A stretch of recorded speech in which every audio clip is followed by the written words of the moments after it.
반갑습니다. 대정요양병원 한방과장 이태종입니다.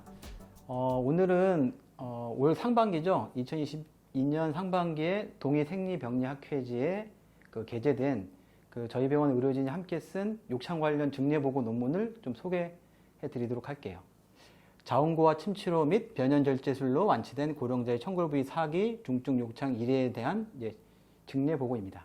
개인적으로 또 제가 맡았던 환자분들이라서 더 기억에도 남고 참 어려웠던 사례예요. 이 두 분 다 일단 첫째로 나이가 워낙 고령이셨어요. 77세, 99세 두 분 다 여자 환자였고, 그 다음에 공교롭게도 욕창 부위가 이 천골, 우리 흔히 말하는 꼬리뼈라고 하죠. 꼬리뼈 부위였고, 또 두 분 다 4단계 욕창이었어요.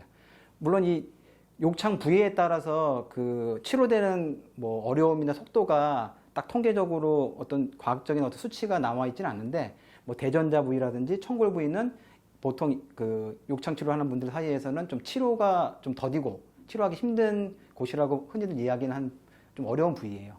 거기에다가 이 두 분 다 이 사진에서 보시는 것처럼 가피라고 하는 이제 괴세된 조직으로 상처가 덮여 있고, 이런 괴세 조직이 있다 보면은 감염의 위험도 더 높아지고 또 상처 재생에도 또 안 좋은 영향을 끼칠 수 있기 때문에 안 좋은 케이스라고 볼 수 있죠.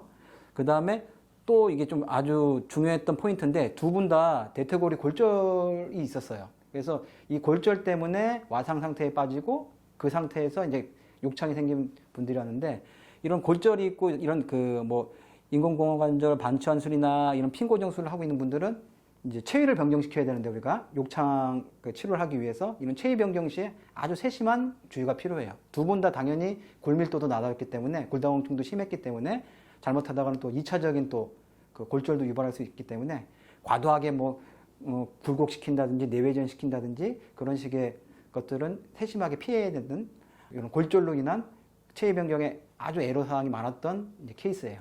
그리고 두 분 다 또 전신 상태가 좋지가 않았어요. 치료보다는 전신 상태의 어떤 위중함이 더 포커스였던 것 같아요. 첫 번째 환자분 같은 경우는 계속 연화곤란이 심해서 흡인성 폐렴을 달고 있었고, 두 번째 분은 이런 고령의 수술을 하시다 보니까 심장도 많이 안 좋은 상태였고, 흉막에 물도 고여 있고, 복수도 차 있고, 하여튼 두 분 다 전반적으로 전신 상태가 안 좋았던 환자분들이었습니다. 하지만 그럼에도 불구하고 첫 번째 케이스 같은 경우는 193일 만에, 그 다음에 두 번째 케이스 같은 경우는 223일 만에 이제 완치에 이룰 수 있었습니다. 자, 여기 과정을 날짜별로 이렇게 좀 보여드린 건데요.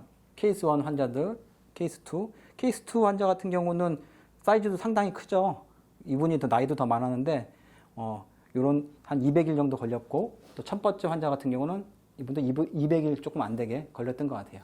첫 번째 케이스 같은 경우는 육아 조직이 많이 재생이 돼서, 빠르게 돼서 사이즈는 급격하게 빨리 좋아졌는데, 마지막에 이제 겉에 피부가 덮이는 거죠. 상피화, 재상피화에서 좀 시간이 좀 오래 걸리긴 했어요. 그래서 이때 한약을 쓰기도 하고, 여러 가지 또 다른 치료도 병행을 하긴 했습니다. 근데 어쨌건 두 케이스 다 자운고랑 그 다음에 침치료, 그 다음에 변연절제술이라고 하는 다소 낯설을 수도 있는데 괴사된 조직을 좀 제거하는 물리적인 방법이죠.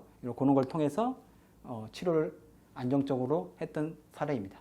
두 사례의 좀 핵심이라고 할 수 있는데, 보면은 욕창 치료에서 가장 중요한 거는 치료하기 앞서 더 나빠지는 거를 막아야겠죠. 욕창이 생기는 원인이 어떤 압력 때문에 생기는 거잖아요. 압력 때문에 이제 피부에 피하 조직까지 이제 손상이 되는데, 더 이상의 손상을 막기 위해서 체위를 정기적으로 압력을 분산시키고, 매트리스 같은 걸 쓴다든지 해서 다양한 도구를 통해서 압력을 분산시키고, 그다음에 체위를 정기적으로 서너 시간에 한 번씩 바꿔줌으로 해서 압력을 또 재배치해 주는 식으로, 이런 식으로 해서 더 이상의 욕창의 진전을 막고 이제 치료에 들어가는 거죠.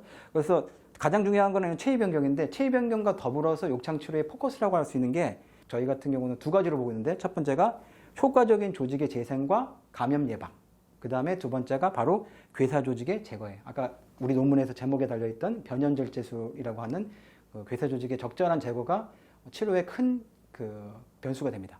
예를 들어서 이 환자분 같은 경우도 상당히 큰 사이즈가 이렇게 좋아지는 과정을 보면은, 여기까지는 아직 가피가 있죠. 가피가 있다가 83일차 때부터 이제 가피를 완전히 제거한 상태로 이제 치료가 들어갔는데, 눈으로만 대충 보셔도 요 기간 사이에 엄청나게 좀 사이즈가 많이 줄어드는 게 보실 거예요. 그래서 특히 이 케이스 같은 경우는 가피절제술, 변연절제술을 한 이후에 육아 조직이 급격히 성장하고 사이즈가 급격히 좋아진 그런 케이스였던 것 같아요. 그 정도로 괴사 조직의 적절한 시기적절한 제거는 욕창치료의 큰 변수이고 중요한 포인트이기도 합니다. 자, 그 다음에 아까 제가 고찰에서 설명드린 것처럼 괴사 조직을 제거하고 또 조직의 효과적인 재생과 감염 예방 얘기를 드렸잖아요. 모든 피부에 욕창뿐만이 아니라 예를 들어서 우리가 피부에 상처가 생기건 아니면 화상을 입었건 모든 결합 조직, 모든 피부에 결합 조직이 하나인 피부의 모든 상처가 회복되는 과정은 똑같아요. 다 이 4단계를 거쳐서 피부가 조직이 재생을 됩니다. 첫 번째가 이제 상처가 났으니까 당연히 피가 먼저 멎어야겠죠. 지혈. 그 다음에 두 번째가 염증기를 거쳐요. 염증기가 왜 있냐면 개방형 이런 상처가 생기면 여기에 다양한 어떤 안 좋은 것들이 들어올 거잖아요. 침입이 되면 우리 몸의 면역 체계가 발동을 해서 면역 반응을 일으켜서 이런 다양한 외부로부터 들어오는 세균이나 미생물들을 잡아내는 어떤 염증기를 거칩니다. 그 다음에 쓸데없는 조직들은 다 파괴해버리고, 그 다음에 염증기가 끝나면 증식기. 이제 구멍이 생길 거 아니에요? 손상된 놈을 다 녹아내리고 다 청소할 건 청소했으면은 비워진 공간을 무언가로 채워 넣어야 되죠. 그래서 이제 그게 육아 조직이 이제 그 자리를 이제 채워지는 거예요. 재생이 돼서. 그래서 이렇게 증식기가 어느 정도 적당히 이루어지고, 마지막으로는 리모델링기라고 하는데, 이제 조직이 최대한의 구조에 맞는 기능을 발휘할 수 있도록 우리 몸에서는 또 이 마구잡이로 막 땜빵하듯이 일단은 채워놨다면, 이 리모델링기에는 여러 가지 콜라겐의 재배치라든지 조직의 재구조화를 통해서 최대한 구조의 기능에 적합한 구조를 만들어가는 리모델링기를 거칩니다. 근데 문제는 건강하고 정상적인 사람은 이런 4단계를 자연스럽게 거쳐서 상처가 자연스럽게 잘 또 치유가 되는데, 고령자들, 노인이면 노인일수록 다 이 면역 과정과 관련이 있거든요. 근데 면역 노화라고 하는데 다양한 어떤 면역 기능이 떨어져 있고, 특히나 또 이런 고령자들은 대부분 만성적인 염증을 앓고 있기 때문에 인체 내에서 어떤 염증과 관련되어 있는 면역 체계가 많이 교란되어 있다고 해요. 염증기가 너무 과도하게 길어진다든지. 그래서 과도하게 길어지면 당연히 증식기로 안 넘어가겠죠. 또는 염증기는 잘 마무리했는데 증식기에서 제대로 이런 육아 조직이 재생이 돼야 되는데 증식기가 제대로 이루어지지 않는다든지, 이런 식의 어떤 어려움이 있어서 고령자들에게는 이런 상처가 욕창을 비롯한 여러 가지 창상이 만성화되는 경향이 있습니다. 그래서 괴사 조직의 적절한 제거와 함께 필요한 게 이런 염증기나 이런 증식기가 제때에 적절히 잘 이루어져서 상처 치료가 또 재생이 좀 빨라질 수 있도록 부스팅하고 조절해 줄 수 있는 치료 방법이 필요해요. 그래서 저희 전에 논문 주제였던 OPWT 같은 개방형 수분 드레싱 같은 경우도 이런 일련의 과정을 촉진하는 하나의 치료 방법이었다면, 요번에 저희 논문에 썼던 이 자운고라는 외용제 드레싱이 이런 역할들을 조직의 재생을 도와주고 감염 예방을 하는 식으로 많은 도움을 줍니다. 수백 년 전부터 한방에서 다양한 광범위한 피부 질환에 썼던 외용제예요. 그래서 지금 다양한 현대 연구 결과들도 다양한 피부 상처라든지 염증성 피부 질환에 광범위하게 쓸 수 있다라고 이야기를 하고 있고요. 그래서 아까도 말씀드린 것처럼 조직이 재생되는데 그런 일련의 과정, 면역 체계와 관련되어 있는 과정을 겪는데, 그런 조직 재생과 관련되어 있는 피부 면역 체계를 이제 활성화시켜주는 좋은 또 효과가 있습니다. 괴사 조직 얘기를 했는데, 또 이게 괴사 조직을 또 녹여내는 또 일부 효과도 있어요. 그래서 일종의 화학적인 방법으로 괴사 조직을 제거하는 거죠.